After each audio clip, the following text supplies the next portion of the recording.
ربنا تقبل منا انك انت السمیع العلیم. صلوات پڑھیں محمد وآل محمد.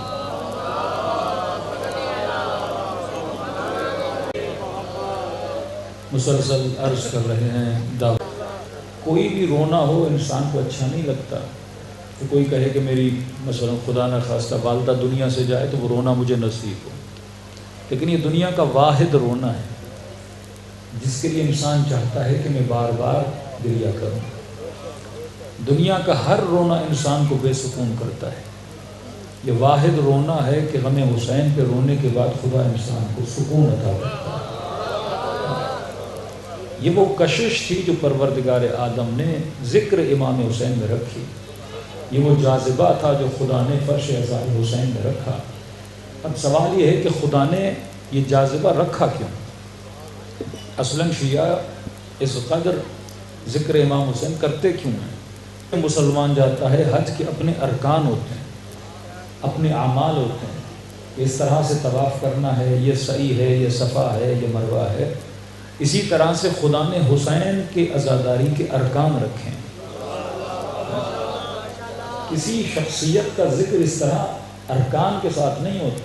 ایک ترتیب ہے، مجلس ہے، فضائل ہیں، مصائب ہیں، نوح خوانی ہے، ماتمداری ہے، مرثیہ داری ہے، سلام ہے، علم ہے، جھولا ہے، تابوت ہے، جلوس ہے. پورا سسٹم پروردگار عالم نے گویا بنایا ہے. اور یہ سسٹم پوری دنیا میں کسی قوم کے پاس نہیں ہے. حالانکہ انہوں نے بڑی کوشش کی کہ غم حسین کے ساتھ ساتھ کسی اور کو شریک کیا جائے. کہ آپ دیکھتے ہیں محرم کے مہینے میں کوشش بڑی ہوتی ہے، لیکن بھائی اس کے لیے آپ ایک جلسہ کرا دو گے، پورا سسٹم کہاں سے لاؤ گے؟ کیونکہ وہ غم کے قائل ہی نہیں ہیں. پھر سمجھ نہیں آتی، پھر غم کو مناتے بھی ہیں. چلو اگر غم کو منا بھی لیں اور 5 منٹ کے لیے اپنے فتووں کو بدل بھی دیں کہ بھائی جس طرح شیعہ شہادت پڑھتے ہیں ذرا ہم بھی فلاں صاحب کی شہادت پڑھ دیتے. میں نے کہا شہادت تو پڑھ دو گے، آنکھوں میں آنسو کہاں سے لاؤ گے؟ یہ غم کہاں سے لاؤ گے جو خدا نے ذکر حسین میں رکھا ہے؟ بھائی شیعہ روئے تو سمجھ آتا ہے، ہندو بھی روئے امام حسین پر، مسیحی بھی روئے امام حسین پر. تو خدا نے ایک خاص کشش رکھی ہے. تو لوگ یورپ میں ماتمداری کرتے ہیں. ایک یو کے کی خاتون کرسچن تھی، انگریز خاتون. جب وہ مر گئی اس نے اپنی ڈیڈ میں وصیت میں لکھا کہ جب میں مر جاؤں تو میرے جنازے پہ ماتمی نوحہ پڑھیں. اور آج بھی وہ ویڈیو انٹرنیٹ پر موجود ہے. تو اس خاتون جب ڈیڈ لکھ رہی تھی تو پوچھا اس کے بچوں کہ یہ آپ کیسی وصیت کر رہے ہیں؟ کہتے نہیں، ہر سال ان کے دن آتے ہیں اور جب یہ ماتم کرتے ہیں، نوحہ پڑھتے ہیں، مجھے نہیں پتا میری آنکھوں سے آنسو بھی نکلتے ہیں. حالانکہ میں سمجھتی نہیں یہ کیا پڑھ رہے ہیں، لیکن جب یہ ماتم کرتے ہیں، نوحہ پڑھتے ہیں تو میری آنکھوں سے آنسو بھی نکلتے ہیں. اور ایک خاص اللہ نے اس ذکر میں سکون رکھا ہے. تو میرا دل ہے جب میں مر جاؤں مجھے اور میری روح کو وہ سکون ملے. یہ اثر رکھا پروردگار عالم نے ذکر ابا عبداللہ حسین. اب سوال ہے خدا نے اثر کیوں رکھا؟ کیونکہ اللہ یہ چاہتا ہے کہ کائنات میں میری حکومت کو نافذ کیا جائے، اور ہر نبی کو بھیجا اسی مقصد کے لیے. حضرت موسیٰ نے کوشش کی، حضرت رسول نے کوشش کی، اور اللہ کا وعدہ ہے کہ بالآخر کائنات میں اللہ کی حکومت نافذ رہے گی. اب سوال ہے حکومت نافذ کرے گا کون؟ رسول خدا چلے گئے، امیر المؤمنین کو مسلمانوں نے وہ ساتھ نہیں دیا. 3.5-4 سال کی مولا کی حکومت. امام حسین شہید ہو گئے، 11 امام شہید ہو گئے. اب شیعہ سنی مانتے ہیں کہ 12واں آئے گا اور حکومت کو نافذ کرے گا. لیکن سوال ہے 1400 سال کا فاصلہ پروردگارہ اس امت کو کس کے حوالے کر دیا؟ بنو عباس کے حوالے، بنو امیہ کے حوالے، یزید و ہارون و امین جیسوں کے حوالے. اور آج مسلمانوں کا حال دیکھیں، شریفوں کے حوالے. واقعاً امت کا حال ہو تو کیا ہو؟ جہاں جہاں دیکھو جن جن کے حوالے مسلمان ہیں، امت کا حال کیا ہے؟ پروردگارہ اسکول جائیں تو بچہ گمراہ، ٹی وی اٹھاؤ تو گمراہی، موبائل اٹھاؤ تو گمراہی، بچے کو باہر ملک میں بھیج دو وہاں گمراہی، اور انتظار ہے 12ویں کا۔ تو سوال ہے جب 12واں آئے گا فوج بھی تو ہو، کیسے حکومت نافذ کریں گے؟ آپ یہ کہو نہیں امام آئیں گے معجزے سے ڈنڈے سے حکومت نافذ کریں گے، پھر 1400 سال کا فاصلہ کہ پہلے ہی بھیج دیتا ہے۔ ایک عذاب بھیجتا ساری قوم اللہ کو مان لیتی۔ حضرت رسول کے بعد خدا نے کوئی عذاب نہیں بھیجا۔ اب کہا میں معجزوں سے حکومت نہیں بناؤں گا، تم خود اس قابل بنو کہ اللہ کی حکومت کو نافذ کرنے کی صلاحیت پیدا کرو، اچھائی اور برائی کی تمیز اپنے اندر پیدا کرو۔ تو پروردگارا نبی بھی آخری، اس کے بعد کوئی نبی نہیں، امام 11 اس کے بعد کوئی امام نہیں، 12ویں کو پردے غیب میں بھیج دیا۔ ان لوگوں کو کس کے حوالے کر رہے ہو؟ انہیں سمجھائے گا کون؟ انہیں حق و باطل کی پہچان کرائے گا کون؟ تو اللہ کی آواز ہے گھبراؤ نہیں، میں ایک سسٹم بنا کے دے رہا ہوں، اور یہ سسٹم حق و باطل کی پہچان بتائے گا۔ خدایا اس سسٹم کون سا ہے؟ فرمائے وہ فرش عزا حسین ابن علی۔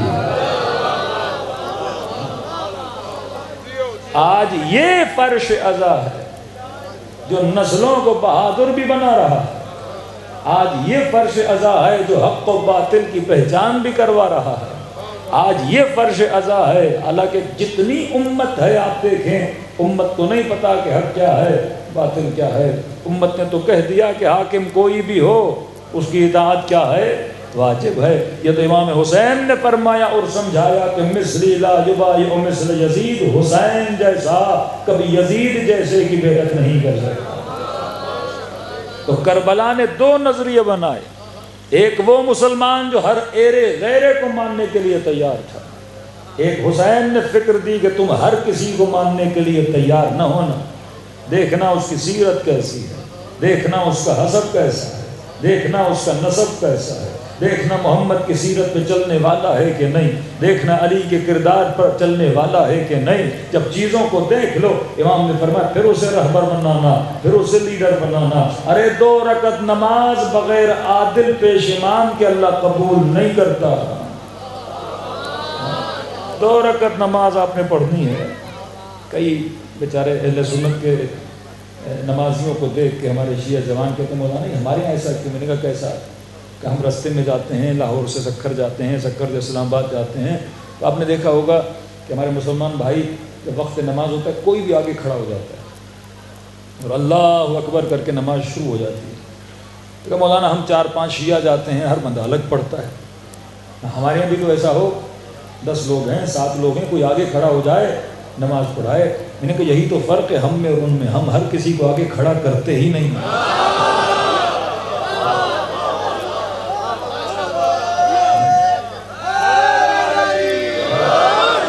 ہمارے یہاں شرط عدالت ہے، عادل ہوگا تو پیش امام بن سکتا ہے۔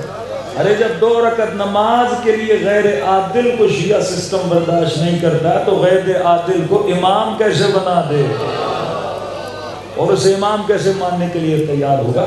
یہ وہ سسٹم تھا جس نے آپ کی فکر کو سب کی فکر سے الگ کر دیا، جس نے آپ کی سوچ کو ہر کسی کی سوچ سے کیا کر دیا؟ الگ کر دیا۔ آج جتنے مسلمان حکمران ہیں آپ دیکھتے ہیں ظالموں کے ٹیبل پہ کھانا بھی کھاتے ہیں، انہیں جھپیاں بھی ڈالتے ہیں اور ٹرمپ صاحب سے پپیاں بھی لیتے ہیں۔ مسلمان ہیں لیکن ملے ہوئے ہیں، جلے ہوئے ہیں، لیکن وہاں پہ صرف اہل بیت کے ماننے والے ملتے ہیں جو کبھی بھی ظالم کے سامنے سر جھکانے کے لیے تیار نہیں ہوتے۔ تو کبھی سوچا کرو ان کو سکھایا کس نے؟ ان کو سکھایا فرش عزا حسین نے۔ یہ اثر فرش عزا کا ہے۔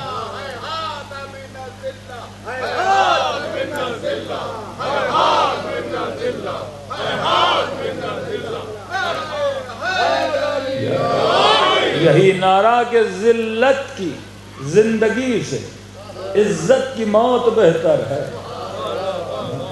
اب یہ نعرہ سید علی خامنی نہیں لگا سکتا ہے نا، شہباز شریف تو نہیں لگا سکتا۔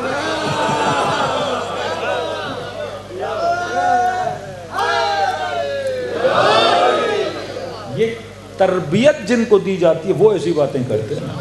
اب اب جس کی تربیت ہی نہیں ہے، جس نے سیکھا ہی نہیں ہے، وہ کبھی بھی ایسا ناراض نہیں. فرش ازا آپ کو سکھاتا ہے کہ صحیح کیا ہے، غلط کیا ہے. فرش ازا آپ کو سکھاتا ہے کہ بھائی ذلت کو کبھی سینے سے نہیں لگانا. زندگی محدود ہے. امیر المومنین فرماتے ہیں جوان سے پوچھو زندگی کیسے گزری، کہے گا خواب کی طرح. بوڑھے سے پوچھو، کہے گا خواب کی طرح. مولا فرماتے جو زندگی خواب کی طرح گزر جائے، اس زندگی کے لیے اپنی آخرت کا سودا نہیں کرنا. تجارت تم بھی کرو، تجارت وہ بھی کرتے ہیں. انہوں نے مال کے لیے تجارت کی، اور جو تجارت شب ہجرت علی نے کی. خرید و فروخت ہے نا، لفظ یشتری ہے نا، جو اللہ کی مرضیوں کے لیے اپنے نفس کو بیچ دے. تو ابھی مولا فرماتا ہے مومن کبھی بھی خود کو سستا نہ بیچنا. تمہاری کم سے کم قیمت اللہ نے جنت رکھی ہے. مومن کی کم سے کم قیمت ہے جو خدا رکھتا ہے وہ جنت ہے. خود کو سستا زیب و زر میں نہ بیچنا، لہو و لعب نہ بیچنا، یہ فرش ازا ہے. اب اللہ نے اپنی حکومت کو نافذ کرنا ہے. جو حکومت کا نفاذ کرے گا وہ پردہ غیب میں ہے. اب ظاہر امام زمانہ تو یہاں نہیں جو آپ کو ٹریننگ دیں کہ مومن کس طرح سوچنا ہے، مومن کو بہادر ہونا چاہیے، مومن کو سخی ہونا چاہیے، مومن کو قربانی دینے والا ہونا چاہیے، مومن کو ظالم کے سامنے ڈٹ کے کھڑا رہنا چاہیے. یہ سب ہمیں کون سکھاتا؟ مولا تو پردہ غیب میں ہے. تو تبھی کہا ان الحسین مصباح الہدیٰ، یہ حسین ہے جو چراغ ہدایت، اور صرف چراغ ہدایت نہیں، یہ کشتی نجات بھی ہے. ابھی فرماتے جب فرش ازا پر آؤ تو یہ نہ سمجھا کرو کہ فرش ازا پر بیٹھے ہو، یہ تصور کر کے بیٹھا کرو کہ کشتی حسین میں بیٹھے ہو. دیکھیں آپ کا جسم یہاں ہے لیکن آپ کی فکر کو حسین سفر کرواتے ہیں. جسم تو ویسے ہی مٹی میں چلے جانا ہے نا، اصل جس نے سفر کرنا ہے وہ فکر بشر ہے. اور انسان کی ویلیو بھی کس چیز کی وجہ سے ہے؟ فکر کی وجہ سے. اب ہلکا سا نقطہ تھا کہ آپ سمجھیں کہ اہل بیت کی نعمت کتنی بڑی ہے. دیکھو جو اہل بیت سے جڑا رہا وہ صاحب عقل رہا. یہ نہیں کہا کہ مثلا میں زمینوں کا شہر ہوں اور علی اس کا دروازہ ہے، میں مال و دولت کا شہر ہوں اور علی اس کا دروازہ ہے. کیا فرمایا؟ میں علم کا شہر ہوں. تو علم میراث امیر المومنین ہے. اور فرمایا جو علی کا چاہنے والا ہے اس کی میراث بھی کیا ہونی چاہیے؟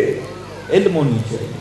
فلاں صاحب مر گئے، مولانا 4 مرلے چھوڑ کر گئے، 10 مرلے چھوڑ کر گئے، 15 مرلے چھوڑ کر گئے. ارے آپ سے زیادہ تو نمرود چھوڑ کے جا چکا، فرعون چھوڑ کے جا چکا. اتنے ملٹی ملینر بلینر ہیں آج، ان کی ملکیتوں کو جمع کریں تو آپ کے ملک کا بجٹ بھی اس سے کم ملتا ہے. کیا چھوڑ کر گئے؟ تو پوچھو نا علی کیا چھوڑ کر گئے؟ علی نہج البلاغہ چھوڑ کر گئے. علی اپنا کلام یہ علم امیر المؤمنین آج لوگوں کو خیرات کے طور پہ دیا جاتا ہے. پوچھو امام زین العابدین کیا چھوڑ کر گئے؟ صحیفہ سجادیہ چھوڑ کر گئے. حسین ابن علی کیا چھوڑ کر گئے؟ پوری کربلا مومنیوں کے لیے چھوڑ کر گئے. اصل انسان کی قیمت علم ہے، نہ دولت نہ مال. کبھی فرمایا اگر آپ کتنا بھی بڑا گھر بنا لو وہ گھر آخرت لے جا نہیں سکتے. جتنے بھی پیسے بنا لو اکاؤنٹ سے نکال کے آخرت نہیں لے جا سکتے ہو. لیکن فرمایا علم واحد چیز ہے جو انسان اپنے ساتھ لے کر جاتا ہے. کیونکہ علم مادی چیز نہیں ہے، علم معنوی چیز ہے. علم نظر نہیں آتا، علم وجود انسان میں سما جاتا ہے. اور آپ اس کے ماننے والے ہو جو صاحب علم ہے. اب دیکھو اہل بیت کو نہ ماننے کا نقصان. 1400 سال مسلمان بے وقوف بنا رہا. 1400 سال مفتیوں نے بے وقوف بنایا، مولویوں نے بے وقوف بنایا. کیونکہ یہ حاکموں کے ماتحت رہے. حاکموں نے پیسے دیے. یشترون بآیات اللہ ثمنا قلیلا، اللہ کی آیتوں کو کم قیمتوں پہ بیچنے والے. تھوڑے تھوڑے پیسوں میں حدیثیں بنانا شروع کر دی، آیتیں بنانا شروع کر دی. ایک چھوٹی سی آیت پڑھتا ہوں جس سے آپ کو احساس ہو کہ کتنی بڑی نعمت ہے، اور پریکٹیکل ہیں یہ ساری چیزیں. انسان پر قرآن کے حساب سے 3 اطاعتیں واجب ہیں. پہلی اطاعت اطیع اللہ، اللہ کی اطاعت کرو. دوسری اطاعت و اطیع الرسول، اس کے رسول کی اطاعت کرو. یہ آیت یاد کر لیں، جب بھی کوئی بحث کرے یہ آیت اس کو سنائیے گا اور آپ اس کی خاموشی کا تماشا دیکھیے گا. اطیع اللہ، اللہ کی اطاعت کرو. پھر دوسری اطاعت کس کی ہے؟ وہ اطیع الرسول، رسول کی اطاعت کرو. تیسری اطاعت بھی ہے، وہ اطیع اللہ و اطیع الرسول و اولی الامر منکم، اور تم میں سے جو صاحب امر ہو اس کی اطاعت کرو. اب جس طرح اللہ کی اطاعت اسی طرح رسول کی اطاعت، جس طرح رسول کی اطاعت فوراً کہا وہ اولی الامر منکم، اسی طرح اولی الامر کی اطاعت. کسی بھی مفتی کو پکڑ لیجیے، جناب یہ اولی الامر کون ہے؟ اللہ کو تو ہم سب جانتے ہیں، رسول کو تو ہم سب جانتے ہیں، لیکن مفتی صاحب یہ تو بتائیے اولی الامر کون ہے؟ اب دو ہی راستے ہیں، یا اہل بیت کے راستے پہ آنا پڑے گا، اور اہل بیت کو چھوڑا تو جھولی میں یزید آ کے گرے گا، یا بنو عباس آ کے گریں گے، یا بنو امیہ آ کے گریں گے، یا آج کی سیاسی پارٹیاں آ کے گریں گی. اس کے علاوہ کوئی حل و راستہ نہیں ہے. اللہ کی اطاعت ہم سب کرتے ہیں، رسول کی اطاعت ساری امت کرتی ہے. اگر رسول نے جو کہا مجھ پر اس کا کہا ہوا واجب ہے. کہیں اٹھو تو اٹھوں، کہیں بیٹھو تو بیٹھوں. اب سوال یہ تیسرا کون ہے جس کی اطاعت ہر مسلمان پر واجب ہے؟ تو بھائی کوئی تو جواب ہوگا نا مسلمانوں کے پاس. تو انہوں نے کہا کہ اول الامر سے مراد ہے وقت کا حاکم. اور ابھی پاکستان میں اول الامر کون ہے؟ الحمدللہ ثم الحمدللہ محترم شہباز شریف صاحب اہل سنت کے اول الامر ہیں. مطلب وہ بجلی کا بل جتنا بڑھائیں آپ کو احتجاج کرنے کی اجازت نہیں، اول الامر ہے. جتنی لوڈ شیڈنگ کرے آپ کو احتجاج کرنے کی ضرورت نہیں ہے، کیونکہ اول الامر ہے. اب مسلمان جب زکوٰۃ نکالتا ہے تو کسے دے گا؟ اول الامر کو دے گا. تبھی سارے مسلمانوں کی جب زکوٰۃ کٹتی ہے آٹومیٹیکلی کس کی جیب میں جاتی ہے؟ گورنمنٹ کی جیب میں جاتی ہے، کیونکہ چلانے والا کون ہے؟ اول الامر ہے. اب سارے مسلمانوں میں ایک فرقہ ہے جسے شیعہ علی ابن ابی طالب بولا جاتا ہے، جو اپنی زکوٰۃ نہیں دیتا، کیونکہ وہ کہتا ہے کہ جناب ہم تو آپ کو اول الامر مانتے ہی نہیں ہیں، ہمارا اول الامر پردہ غیب میں ہے، تو لہٰذا ہم پیسے آپ کو کیوں دیں؟ جنرل ضیاء کے زمانے میں انہوں نے کہا بھائی آپ کو دینے پڑیں گے، جب سارے مسلمان دیتے ہیں. ہم نے کہا ہم تو اول الامر مانتے، نہ آپ کو مانتے ہیں نہ آپ کے بڑوں کو مانا تھا، ہمارا اول الامر آپ ہو ہی نہیں سکتے. تو بڑا احتجاج کیا شیعوں نے پارلیمنٹ کے باہر. پھر نئی قانون سازی ہوئی، اور اس قانون سازی میں جب آپ بینک میں جاتے ہیں تو ایک فارم فل کرنا پڑتا ہے. جنہوں نے نہیں کیا تو جا کے کر لیں. اس فارم میں لکھا جاتا ہے کہ آپ شیعہ ہو یا سنی ہو. جب آپ لکھتے ہو میں شیعہ ہوں تو آپ کی زکوٰۃ نہیں کٹتی، باقی ساروں کی کٹ جاتی ہے. اب کسی نے ریشو نکالا پاکستان میں مولانا شیعہ کتنے ہیں، تو تقریباً کسی نے کہا 35% پاکستان میں شیعہ ہیں. اعتراض ہو کہ اتنے تو ہیں نہیں، کسی نے کہا 25 ہیں، کسی نے کہا 20. یہ اتنا ریشو بڑھ کیسے گیا؟ میں نے کہا اول الامر کی برکت میں بڑھ گیا. کئی ایسے مخلص اہل سنت تھے جو زکوٰۃ نہیں دینا چاہتے تھے. انہوں نے کہا کہ ہمارے فارم میں بھی لکھ دو ہم شیعہ ہیں. وہ مکتب جس نے آپ کو کیا دی؟ عقل دی. کہ انا مدینۃ العلم وعلی بابها، میں شہر علم ہوں، دروازہ کون ہے؟ علی ابن ابی. تبھی سلمان کن کے یہاں پائے جاتے ہیں؟ آپ کے یہاں پائے جاتے ہیں. ابو ذر کن کے یہاں پائے جاتے ہیں؟ آپ کے یہاں. حبیب. حکمت کیا ہے؟ علم اور حکمت ان دونوں کا ہونا بڑا ضروری ہے. اگر آپ کو علم دیا جائے پر حکمت نہ دی جائے تو آپ صحیح دین پر عمل بھی نہیں کر سکتے. نہ آپ صحیح عزادار بن سکتے ہو، نہ آپ صحیح شیعہ بن سکتے ہو، نہ آپ صحیح مسلم بن سکتے ہو اگر آپ کے اندر حکمت نہ پائی جائے. حکمت کیا ہے؟ دیکھیے امیر المومنین کا زمانہ تھا. ایک شخص آیا امیر المومنین کو ٹوکنے لگا، کالی اپنی داڑھی دیکھو میری داڑھی دیکھو. انہوں نے کہا کیا دیکھو؟ کالی تیری داڑھی سفید ہے، میں نے اپنی داڑھی کو خضاب کیا ہے، اور رسول کا قول تھا کہ اپنی داڑھیوں کو یہودیوں کی طرح نہ بناؤ.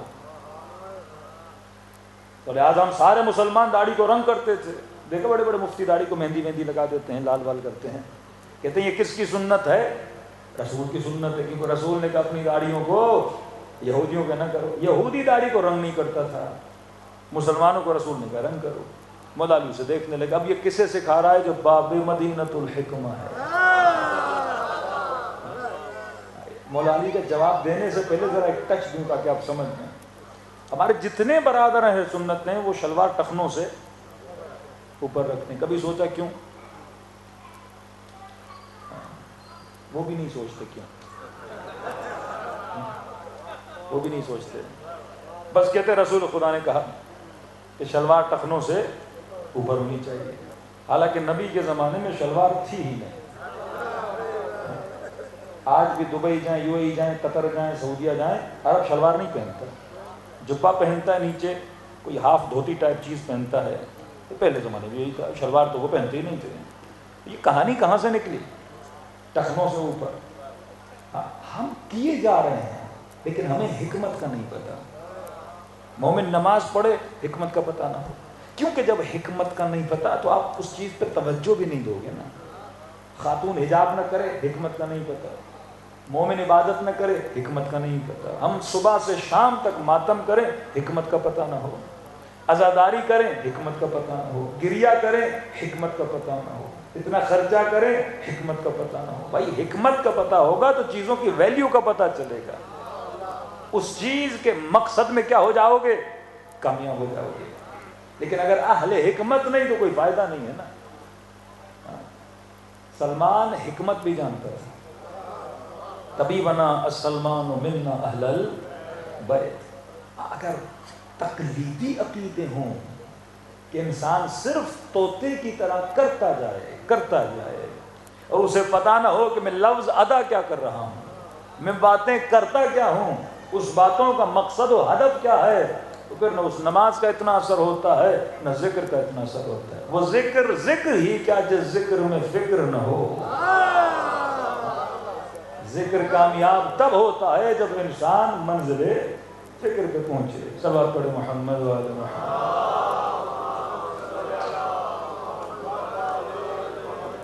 بارہ دیگر صلوات پڑھے محمد و آل محمد. بارہ دیگر صلوات پڑھے محمد و آل محمد.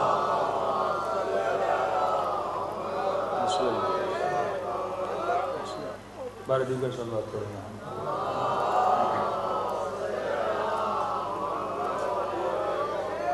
بس میں مختصر کروں گا کیونکہ برادر بھی آ گئے ہیں. اب کر تو رہے ہیں پر خالی از حکمت کا نہیں پتا. لیکن ہر مسلمان دیکھو کہ وہ پینٹ پہنے یا شلوار پہنے, جب نماز پڑھے گا تو وہ ٹخنوں سے اوپر کرے گا. کسی بھی اہل سنت سے پوچھنے بھائی کیوں کرتے ہو, کسی کو پتا نہیں ہے. اب جب حکمت نہیں ہوگی آپ کو کام کرو گے پر حکمت سے کیا ہوگا؟ خالی ہوگا تو آپ کو فائدہ نہیں ملے گا. معاملہ کیا تھا کہ رسول خدا کے زمانے میں جب فتح مکہ ہو گیا تو کئی لوگوں نے دل سے اسلام لایا, کئی لوگوں نے مجبوری میں اسلام لایا. اب اسلام جب لا دیا تو کئی ایسے مسلمان بنے جو پہلے ان کے غلام تھے. اب امراء جو ہوتے تھے, امیر ہوتے تھے, وہ غلام کو اپنے ساتھ بیٹھنے نہیں دیتے تھے. جب آپ نماز پڑھتے ہیں تو کیا کرتے ہیں؟ مصافحہ کرتے ہیں. یہاں تک کہ یہ غریب کے ساتھ ہاتھ بھی نہیں ملاتے تھے. کہ رسول خدا کا واقعہ ہے کہ جب اس شخص نے اس غریب کے ساتھ بیٹھا تو اس نے اپنے آپ کو تھوڑا سا سکھڑنا شروع کیا, جمع کرنا شروع کیا. رسول خدا نے فرمایا کیوں خود کو جمع کر رہے ہو, تجھے خوف ہے اس کی غریبی تجھے لگ نہ جائے؟ کہ یا رسول اللہ معذرت چاہتا ہوں, نفس نے گمراہ کر دیا, آگے سے ایسا نہیں کروں گا. تو کہا یا رسول اللہ کیونکہ مجھے احساس ہوا میں غلطی کرتا, میں اپنی آدھی دولت اس غریب کو دینے کے لیے تیار ہوں. نبی نے کہا غریب دولت چاہیے؟ کہ نہیں یا رسول اللہ مجھے نہیں چاہیے. کہا تو نخرے کیوں کر رہا ہے؟ پہلے وہ سکڑ رہا تھا, اب تجھے آدھی دولت دے گا, نخرے کہے گا. رسول نخرے کی بات نہیں, مجھے ڈر ہے اس کی دولت آ جائے میں بھی اس کی طرح نہ بن جاؤں. میں جیسا ہوں میں جیسا ہوں یا رسول اللہ ویسے ہی صحیح ہوں۔ اب یہ جب آتے تھے تو عرب کے زمانے میں آپ سنتے ہیں کپڑا بڑا مہنگا تھا، مطلب ہر کسی کو کپڑا میسر نہیں ہوتا تھا، امیر لوگ تھے جو کپڑا پہنتے تھے، اور اپنی امیری کو دکھانے کے لیے عرب کا ایک طریقہ تھا، جیسے آج کے امیروں کے اپنے چوچلے ہوتے ہیں، مہنگی گھڑیاں، مہنگی گاڑیاں، قسم قسم کی شوبازیاں۔ تو اس زمانے کا امیر جب اپنی امیری دکھاتا تھا، وہ جب جبہ پہنتا تھا عربی رشتہ شاہ، تو پیچھے سے اس کا کپڑا تھوڑا لمبا رکھتا تھا، مطلب غریب تیرے پاس پہننے کے لیے نہیں، میرے پاس اتنا ہے کہ زمین سے رینگتا ہوا جا رہا ہوں۔ اور جب اس عالم میں شاہانہ طریقے سے مسجد میں آتے تھے تو غریب ظاہر دیکھتے تھے کہ بھئی ہمارے پاس کپڑا پہننے کے لیے نہیں ہے، اور جناب کو دیکھو اتنا لمبا کپڑا کہ زمین سے رینگتا ہوا جا رہا ہے۔ یہاں رسول خدا نے فرمایا کہ اپنے جبوں کو نیچے سے اتنا کاٹو کہ تمہارے ٹخنے بھی نظر آئیں۔ تو حکمت کیا بنی کہ شوبازی نہ کرو، حکمت کیا بنی کہ ریاکاری نہ کرو، حکمت یہ بنی کہ غریبوں کے بیچ میں رہ کے امیروں والے چوچلے نہ کرو۔ اب انہوں نے وہ صرف ٹخنے والی بات کو لے لیا، آج وہی امیر نماز میں شوبازی کرتا ہے لیکن شلوار ٹخنے سے اوپر کرتا ہے، وہی مہنگی گھڑی پہن کے، ہیروں والی چینیں پہن کے، سونے والی انگوٹھیاں پہن کے تو آتا ہے، لیکن شلوار کیا ہوتی ہے؟ ٹخنے سے اوپر، کیونکہ خالی از حکمت ہے۔ حکمت سے کیوں خالی ہے؟ کیونکہ ان کو کوئی سمجھانے والا نہیں تھا، باب مدینۃ الحکمہ نہیں تھا۔ کہ علی ابن ابی طالب، آپ نے اپنی داڑھی کو خضاب نہیں کیا، رسول خدا کا زمانہ تھا، رسول خدا نے فرمایا کہ اپنی داڑھیوں کو یہودیوں کی طرح نہ بناؤ۔ امام نے فرمایا اے کاش تو نے محمد کے کلام کی حکمت کو سمجھا ہوتا۔ فرمایا جب یہ رسول نے کہا تھا، ہم مسلمان کتنے تھے؟ 15-20 مسلمان مثال کے طور پر، اور یہودی مثلاً 200-300۔ اب مسلمان کی داڑھی بھی بڑی اور سفید، یہودی کی داڑھی بھی بڑی اور سفید۔ اب وہ تعداد میں زیادہ تھے، تم تعداد میں کم تھے۔ جب 20 داڑیاں یہاں سے آتی، 200 داڑیاں وہاں سے آتی، اور جب آپس میں مل جاتی تو دکھنے والے کو لگتا کہ سارے یہودی ہیں۔ تو نبی نے فرمایا داڑیوں کو کیا کرو؟ خضاب کرو، تاکہ یہ 20 رنگین داڑیاں اور وہ 200 سفید داڑیوں کے فرق کو پتہ چلے۔ امام نے فرمایا آج یہودی کم ہیں، ہم تعداد میں زیادہ ہیں۔ آج اگر کسی کو رنگ کرنا چاہیے تو یہودیوں کو کرنا چاہیے، ہمیں نہیں کرنا چاہیے۔ اب پورے پاکستان میں شیعہ تعداد میں کم ہیں، اہل سنت تعداد میں زیادہ ہیں۔ اگر کوئی پوچھا، لیکن ہم نے جلوس نکالا جو اپنے بچے کو حسین کا نام سنانا نہ بھی چاہے، ہم بلند آواز سے حسین حسین کر کے اسے سنائیں گے، تاکہ اسے یاد رہے یہ مکتب حکمت کا مکتب ہے۔ لبیک یا حسین، لبیک یا حسین، لبیک یا حسین، لبیک یا حسین،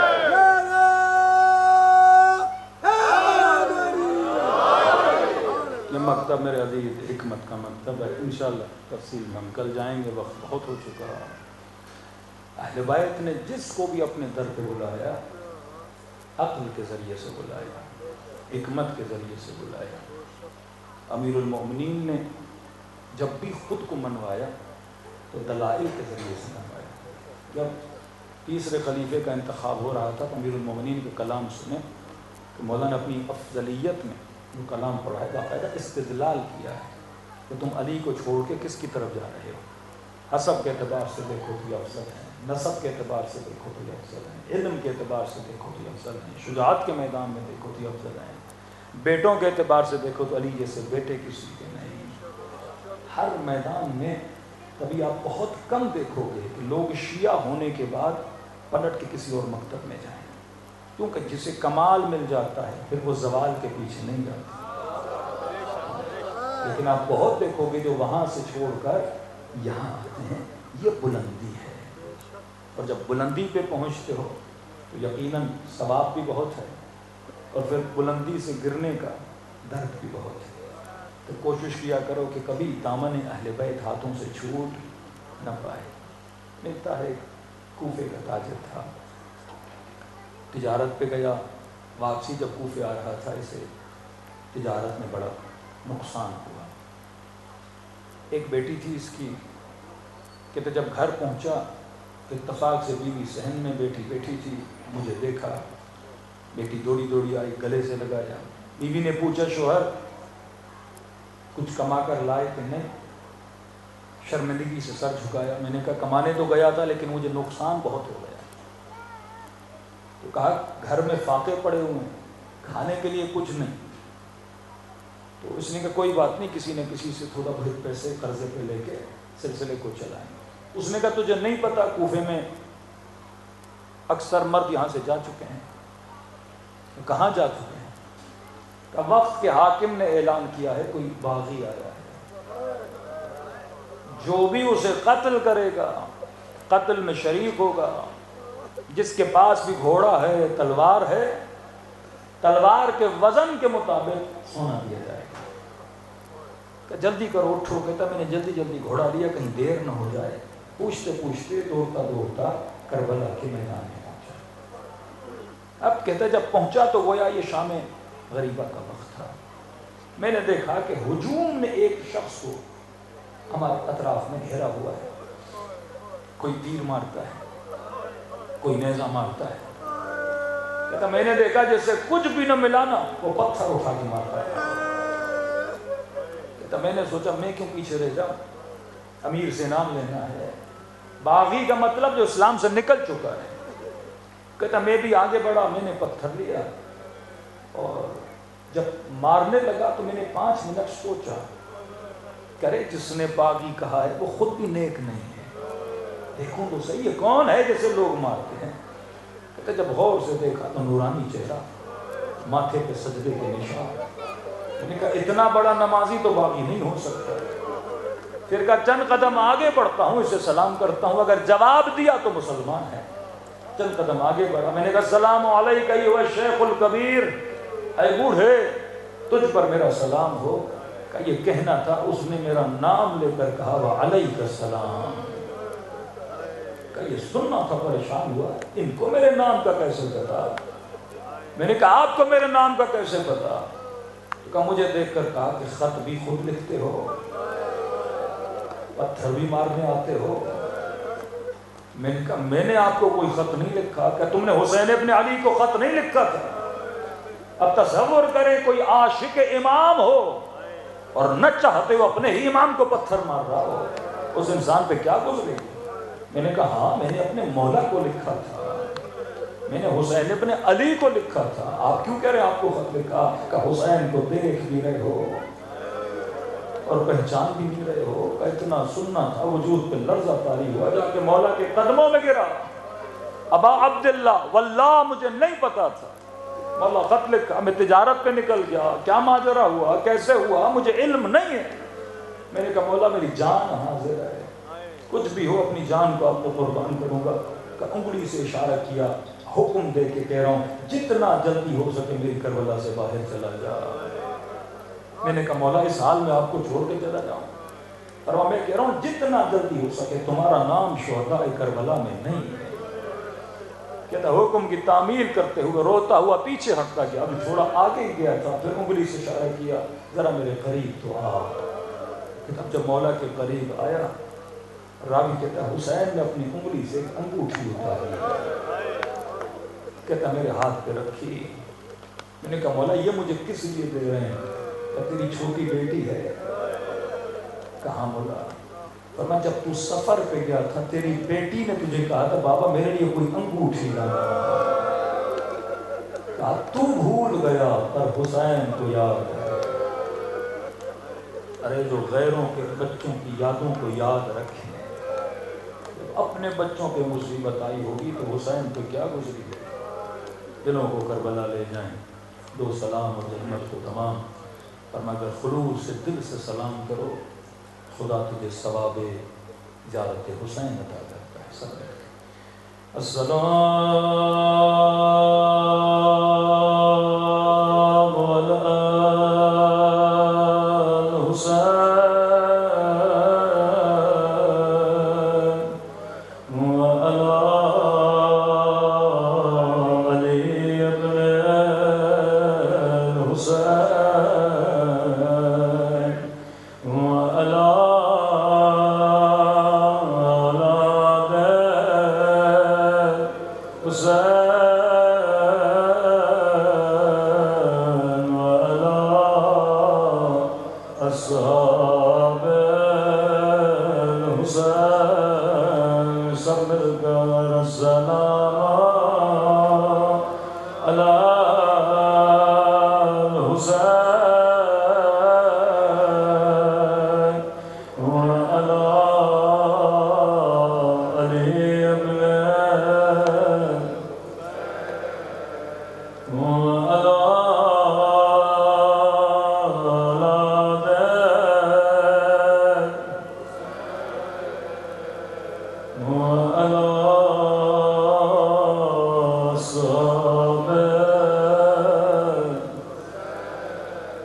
میرا سلام ہو اس درد بھرے منظر پہ جب سکینہ نے اپنا سر بابا کی کٹی گردن پہ رکھا تھا،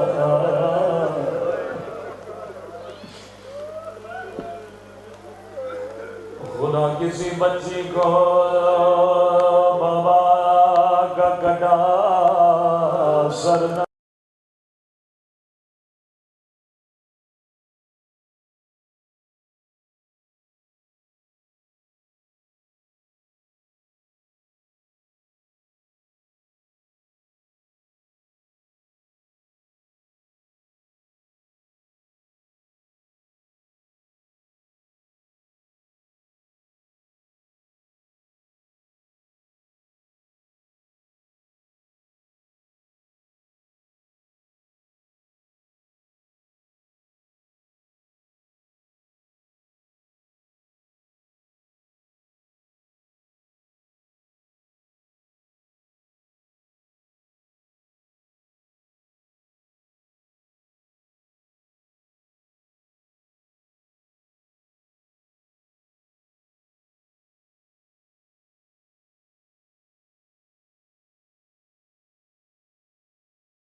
خدا کسی بچی کو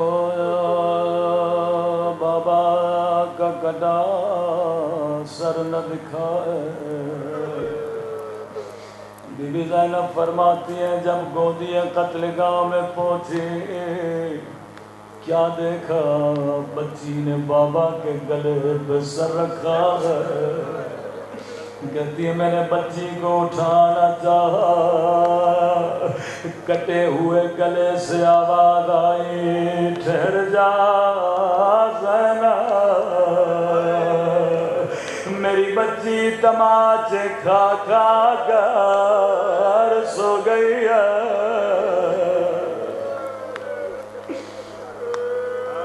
راوی کہتا ہے امام حسین کی عادت تھی واجب نماز مسجد میں پڑھتے تھے، کہتا میں نے کچھ دنوں سے دیکھا مولا جلدی جلدی گھر جاتے ہیں۔ عرض کیا مولا نوافل مسجد میں نہیں پڑھتے، فرمایا مومن میری بچی 4 سال کی ہو گئی ہے، یہ اپنے کمرے میں 2 مصلے بچھاتی ہے، ایک اپنے لیے ایک اپنے غریب بابا کے لیے۔ کہتے مدینے سے مکہ، مکہ سے کربلا، سکینہ کی عادت تھی جب بھی نماز کا وقت ہوتا تھا 2 مصلے بچھاتے تھے، لیکن قیامت کی گھڑی تھی جب شام غریب آئے،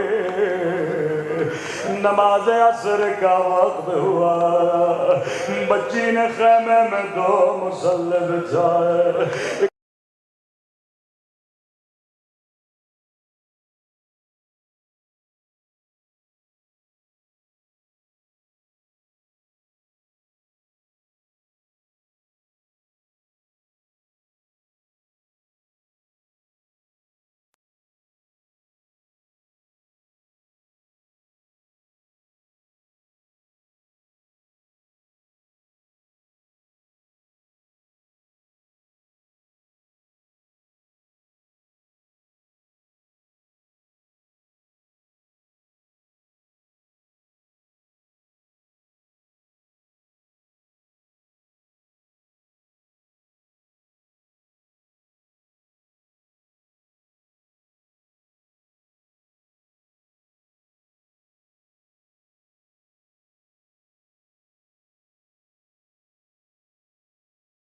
اللہ کسی بچی کو بابا کا قاتل نہ دکھائے.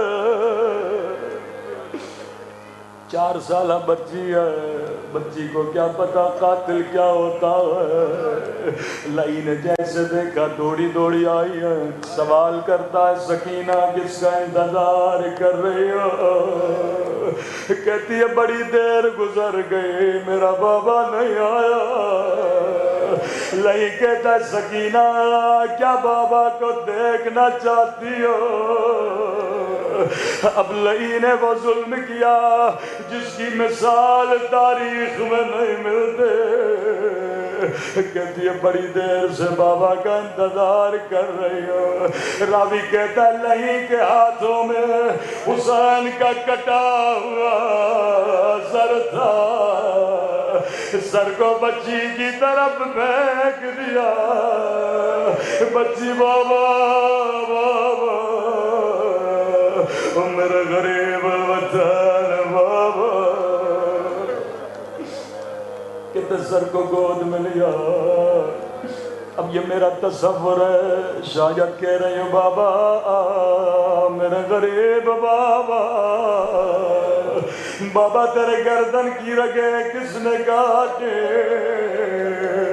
بابا اکبر کا لاشا تو نے اٹھایا، عباس کے بازو تو نے اٹھائے، قاسم کی لاش کے ٹکڑے تو نے اٹھائے.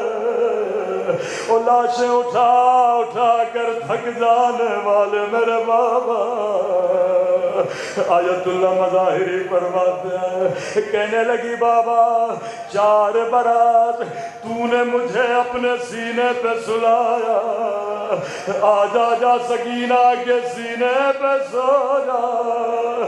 بچی بابا سے پیار کر رہی تھی، یہاں شمرا کے بڑا بچی سے بابا کا سر چھینا، اتنے زور سے تماچے مارے کہ سکینہ بے ہوش ہو گئے. لعنت اللہ علی القوم الظالمین.